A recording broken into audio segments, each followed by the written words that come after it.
The story will be told from the perspective of the main female character. I get asked all the time when I finally figured out my sister wasn't just competitive, but a thief of the worst kind. It didn't happen when she hit on my guy in high school, or when she cried to the man I wanted to marry. It was that night I opened the door to the apartment belonging to a guy named Chase and saw her in his bed. She was looking at me with a smirk like she had finally taken the very last thing I had. Most girls would have fallen apart right then. I didn't. I felt something else moving through me, something very steady that I didn't recognize yet. Because that night, without even knowing it, I had already met the man who was going to ruin her life. Growing up, people said my sister and I were complete opposites. She was the girl who took over any room she walked into. She had a great smile, a sharp jaw, and hair that looked perfect without even trying. I was the quiet one, the one who was a bit softer and likely to clean up the table after dinner while she talked to everyone. My mother said we balanced each other out, but balance isn't the word I would use. The first time I saw something was wrong, we were 16. I was dating a boy named Logan, a nice guy who was a little shy. He used to carry my books and get red in the face when I held his hand. One day, he came over to study for a big biology test. We were doing flashcards when my sister walked in wearing her cheer hoodie. She acted like she couldn't figure out a simple math problem. Logan leaned over to help her, and I saw a look in her eyes that had nothing to do with school. A week later, he didn't text me as much. A month later, they were just hanging out, which everyone at school knew was code for something else. My mother said I was being dramatic. She told me, "Your sister can't help being charming." She laughed like it was a good thing. By the time I started seeing a guy named Ryan after we graduated, I thought what happened with Logan was just bad luck. But it happened again. At a family dinner, Ryan was talking about his new job, and my sister put her hand on his arm like they had been friends for a decade. My mother saw it, but she didn't say anything to my sister. Instead, she whispered to me in the kitchen, "Maybe stop bringing your boyfriends over. You know how fast she gets attached to them." That logic made my teeth ache, but I didn't say anything. I was good at staying quiet. When I met a coworker named Noah, a guy who made me laugh during night shifts, I didn't tell anyone but my mother. She promised she would keep it a secret. A week later, my sister accidentally saw him at a local coffee shop and said she suddenly needed advice about her job. You can guess how that turned out. But a guy named Justin was the one that really hurt.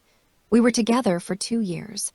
We talked about buying rings, getting an apartment, and having kids. He knew my coffee order and left his clothes at my place. We were the real deal. Even then, my sister found a way.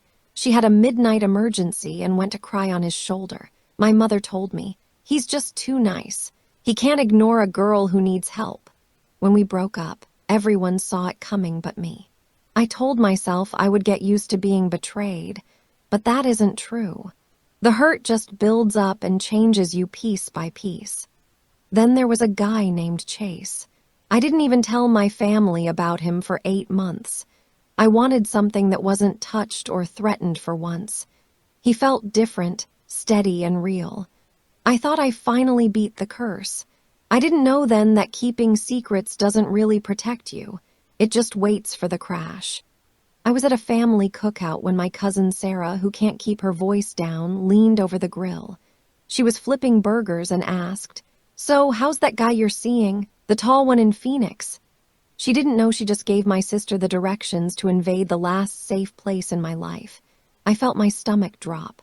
My sister's head snapped up from across the table. Her eyes were bright. "A guy in Phoenix?" she asked. Her voice was sweet like sugar but sharp underneath. I tried to laugh and change the subject, but it was too late. My sister doesn't need a lot of info. Just knowing I liked something was enough to make her go after it. I couldn't sleep that night. I kept thinking about what Sarah said. Chase didn't post much online, but he was real. And my sister was scary good at finding people. If she could find a coworker with just a coffee cup, she could find Chase with much less. For a few days, nothing seemed different. Chase and I went on dates in other towns, ate tacos after he worked, and watched documentaries. But I had a tight feeling in my chest. I was always looking over my shoulder for her. Then the little things started. Chase wouldn't answer my calls right away. He ended dates early because he said he was tired. His texts got shorter. I told myself he was just busy at work, but I knew this feeling. It was the quiet drift. One afternoon, I walked into the grocery store and stopped cold. My sister was standing in the produce section wearing an outfit she never wore around here. It was too fancy, like she was trying too hard. She didn't have a basket. She wasn't shopping. She was just waiting. When her phone lit up, she smiled at the screen in a way that made me feel sick. I didn't say anything to her. I just walked out. I told myself I was being crazy, but you know when there's a fire when you've been burned enough. 2 nights later, Chase canceled our dinner. He said he needed some alone time. His voice sounded cold and far away. I didn't push him. I just said good night and sat there in the dark. The next morning, before the sun was even up, I drove to his apartment. I brought a bag of breakfast pastries and a tiny bit of hope. His car was parked outside. The lights were on. I unlocked the door quietly like I always did. And there she was. My sister was in his bed and Chase was right there next to her. Her hair was all over his pillow like she owned the place. She didn't look guilty or scared. She looked like she won a trophy. "I guess secrets aren't your thing," she said. Her voice was lazy and happy. Chase didn't even look like he was ashamed. Something inside me snapped. That night, my breaking point became my new start. In the days after I found them together, the world felt quiet, like I had cotton in my ears. I went to my shifts at the hospital and did my job, pretending I wasn't thinking about that bedroom over and over. People think being heartbroken is loud, lots of screaming and crying. Mine was quiet. It was like a slow freeze under my skin. My mother called the next morning. She wasn't checking on me. She was lecturing me. "You can't blame your sister for being magnetic," she said. "Maybe you should think about why your relationships keep slipping away." I just held the phone and listened to her talk about my failures like she'd been waiting to say it. I didn't argue. I didn't defend myself. I just went still. A week later, on a cold day, I went into a small coffee shop after work. I didn't want to go home. I sat by the window with some tea. That's when a man at the next table asked if the chair across from me was taken. He was tall, dressed in a sharp suit, and looked like a man who was used to being in charge. He said his name was Grant. I didn't plan on talking to him, but he had a way of making you listen. He was smooth and almost warm if you didn't look too close. We talked about the weather and the city. I didn't tell him anything personal. But when his phone buzzed and he mentioned a big business meeting, something clicked in my head. It wasn't attraction. It was a plan. My sister would notice a guy like him from a mile away. Men like Grant were her weakness, rich, polished, and a little mysterious. He asked me to dinner, but I said no. When I left, he watched me like I was a puzzle he wanted to solve. That night, I looked him up. Grant's name was in the news. It wasn't criminal stuff yet, just rumors about bad breakups and lawsuits over business deals. He was a guy who charmed people but left a mess behind. He was exactly the kind of man my sister would chase. I didn't introduce them. I didn't have to. A few days later, I mentioned him at a family dinner when my mother asked if I met anyone. I acted like it was nothing. My sister didn't say anything, but I saw her taking notes like a hawk watching a mouse. 3 days later, she ran into him at that same downtown coffee shop. By the next week, she was texting him all the time. Soon, they were dating. And for the first time in my life, I didn't say a word. I didn't stop her. I didn't protect her. I just got out of the way. When my sister fell for Grant, she didn't do it slowly. She jumped in without thinking, acting like she'd finally found a guy who was on her level. Their first date turned into a whole weekend away. By the 3rd week, she was posting pictures with all kinds of filters, wine glasses and views of the city. She always took them at an angle so you could see the luxury but not the man's face. She loved the show more than the actual relationship, and Grant knew exactly how to give her what she wanted. In a month, she was basically living at his place downtown. She wouldn't stop bragging about the view, the fancy marble counters, and the elevator that you needed a special key card to use.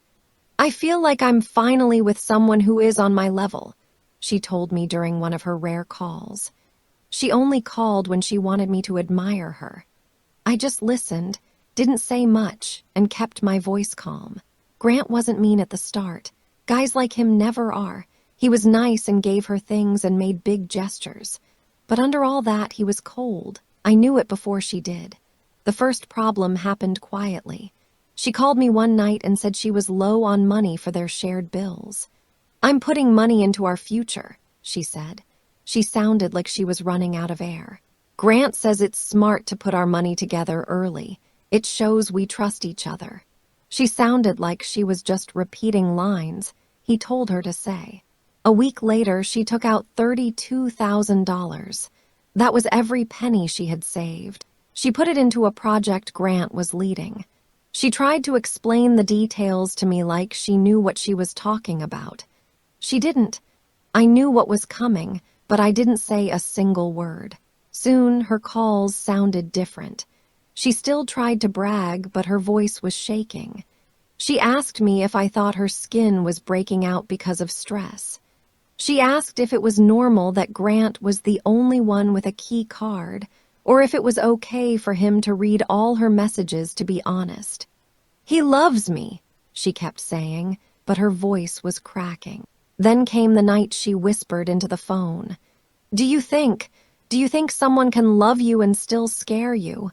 My throat felt tight, but I made sure my voice stayed neutral. "What do you think?" I asked. She didn't answer. A few days later, she sounded even more afraid. Grant had asked her to sign some papers for their bills and business stuff. She told me she hadn't really read everything. "It's normal," she said. "Couples do this all the time, right?" I said nothing. My silence wasn't about punishing her. I was just finally giving her the space to see the truth for herself. Then everything fell apart at once. It was early in the morning when my phone started buzzing and wouldn't stop. First it was my sister, then my mother, then a number I didn't know. I didn't pick up until Sarah finally texted me, "Turn on the news." I did. A headline was moving across the bottom of the TV screen. "Investigation into money crimes leads to raid at downtown apartment." The building looked familiar even from the helicopter video. Glass balconies and steel. Police cars were crowding the entrance. Reporters were standing outside with microphones. By the time I got to the apartment, the police were still in there. The hallway was loud with people giving orders and papers rustling. Neighbors were whispering. My sister was sitting against the wall with a blanket on her shoulders. She was shaking, but not because she was cold. Her whole world had just crashed. When she saw me, her face looked like a mix of being happy I was there and being ashamed. "He used me," she whispered. He said I was helping him. I thought I was part of something big." She looked terrified of herself, not the police. An investigator walked up with a thick folder of papers. "You signed these," he said. He wasn't being mean, he was just telling her the facts. "You signed them many times." "I didn't read them," my sister cried. "He told me they were just normal papers."